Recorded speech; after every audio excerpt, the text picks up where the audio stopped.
Hi! Nandito nga ako sa bahay ng aking hipag dahil gagawa kami ng costume para sa aking cute na pamangkin na si Jaire. Kasali kasi siya sa contest at siya ay tutula. At buti na nga lang, meron pa akong natira na wood design wallpaper. Kaya naisip ko nga na magagamit namin to. Kanina nga nabanggit ng hipag ko na kailangan daw ni Jaire ng costume sa Lunes. And nagpapahelp siya at baka bukas daw ay bumili sila ng materials or costume. Nagmamadali naman ako kanina. Ang dami ko kasing ginagawa. Pero sabi ko nga, babalikan ko siya. Kaya pagbalik ko dito ngayong gabi, may dala na ako ng mga gamit na brown cartolina. Tapos itong ang wallpaper. Nagpahanap na lang ako sa kanya ng black na t-shirt. And kailangan din niya ng black na shorts. And dinala ko na rin yung garland ko na may mga dahon. Feeling ko perfect yun. Magagamit namin kasi gagawin namin siyang little tree. Yes, ang maliit at makulit na puno. Kinuha ko na nga rin sa bahay yung paper bag ng Watsons kasi magagamit namin yun. Ipapaikot-ikot siya at mag-isilbing ugat. Ide-design ko yon sa kanyang slippers. Sakto nga, meron palang dahon-dahon din tong aking hipag. Yung medyo malalaki, ayan oh. Ito naman yung para sa headdress niya.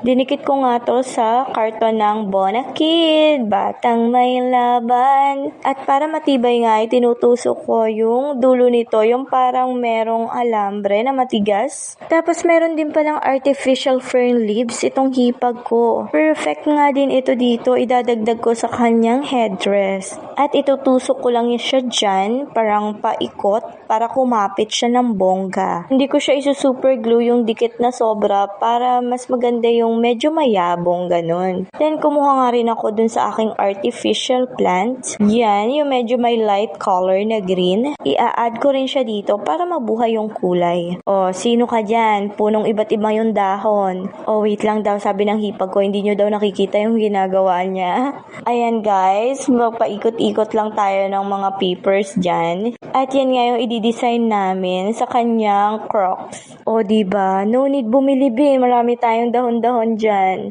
Today nga is Thursday night. And sinabi niya nga sa akin to na kailangan on Monday. Pero parang excited na akong gawin yung costume niya, guys. Kahit medyo napagod na nga ako bumaghapon. Pero pag mga ganitong bagay, mga props kong anik-anik, talaga namang nag-e-enjoy ako. And ayan na, nabubuo ko na ang kanyang headdress. Gagawa ko ng parang crown na puno. Nilalagyan ko lang ng glue stick. Syempre gamit ang glue gun, yung mga dulo-dulo ng malalaking dahon. Pero, konti lang yun. Dahil ang ina-achieve ko nga is medyo mayabong siya dapat, ganon. Tapos, syempre, para matakpan yung blue na karton na Bona Kid, Batang May Laban, dinikitan ko ito ng dark cartolina. Kinuha ko lang yan guys sa aking art materials. Yan ay mga gamit na. Mahilig kasi talaga ako magtabi ng mga art materials kahit konti or nagamit na. Feeling ko kasi pwede pang magamit. May paggagamitan pa ako kahit hindi ko alam kung saan. O diba, para sa mga ganitong bagay, may makukuha kami kahit anong oras na gabi na guys.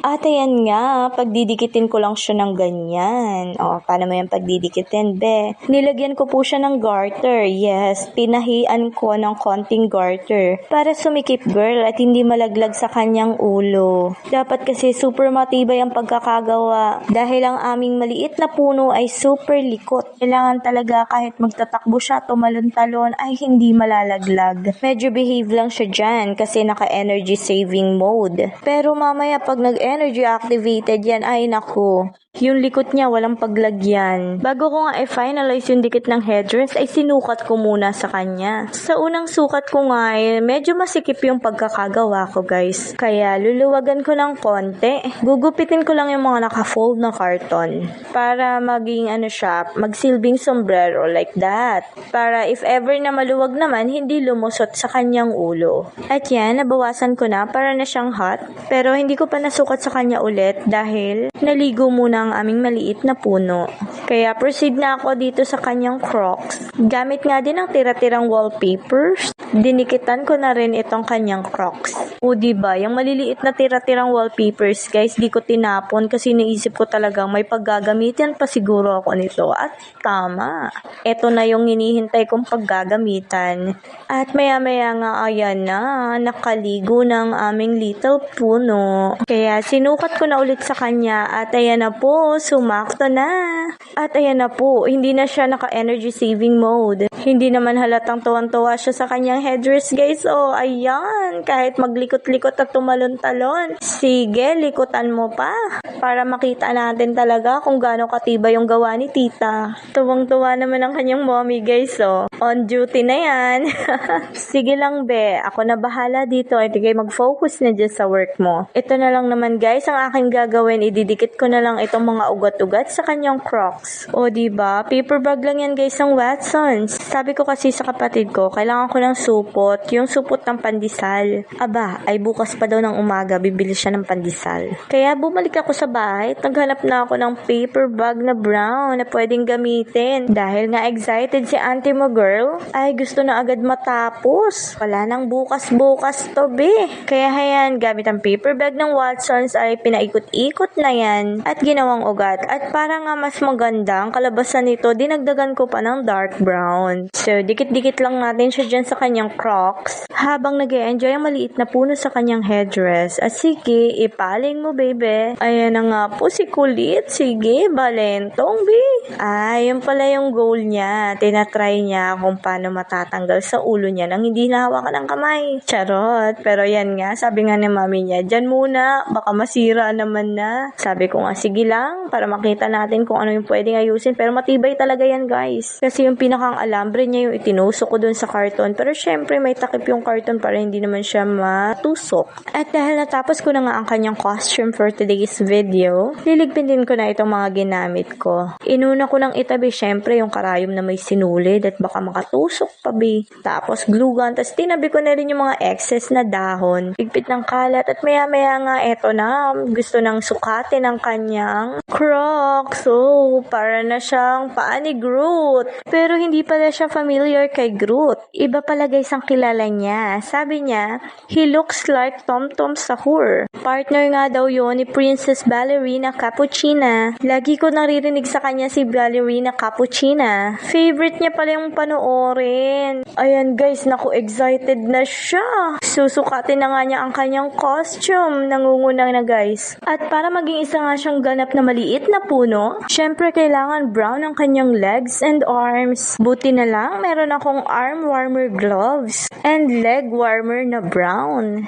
Yan nga yung gagamitin namin para maging isa siyang ganap na maliit na puno. O, sige lang, likutan mo pa baby.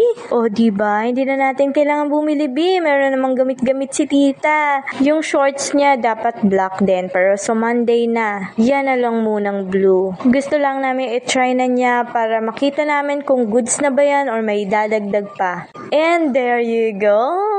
Malapit na siyang tubuan ng mga dahon. At dahil sa akin nga tong arm warmer, medyo maluwag yan, kaya nilagyan namin ng rubber band. Ayan na, alam niyo ang goods dito sa batang to. Excited siya sa performance niya guys. At syempre, dahil excited nga ang baby namin na yan, ay ready din siyang mag-perform. Ayan, at ipinatong na ang kanyang headdress at isinusuot na ang kanyang Crocs na may mga roots. O sige na, ikaw na nga si Tom Tom Sahur. Look how cute he is, guys. Oh, wait. Lalagyan pa natin yan ng dahon sa katawan. Isasabit na lang natin siya ng ganyan. O siya, isa ka ng ganap na maliit na puno, baby. At ayan na guys, ang aming little tree. Tom Tom Sahur, where is Princess Ballerina Cappuccina? Syempre, dahil naka-costume na siya guys, isang sample naman dyan. Go, Jaire! All things bright and beautiful. All things bright and beautiful. Pennsylvania, Francis, Alexander. All things bright and beautiful. The creatures brave and smooth. It's wise and wonderful. Alone and laden blue. To where the founder opens with lots of things.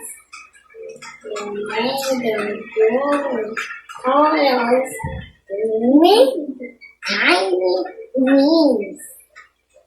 Go ahead and mountain with money line. The sunset in the mountain One day, the sky will come and twinkle, the blessed sunny sun. So white foot in the golden maiden and one. So give us eyes to see that and lips that we might tell. How great is God Almighty, His name all things well. All things bright and beautiful, by Lucia Francis Alexander. My name is John B. Jowey, from Maui, Marines. And raised from Hey!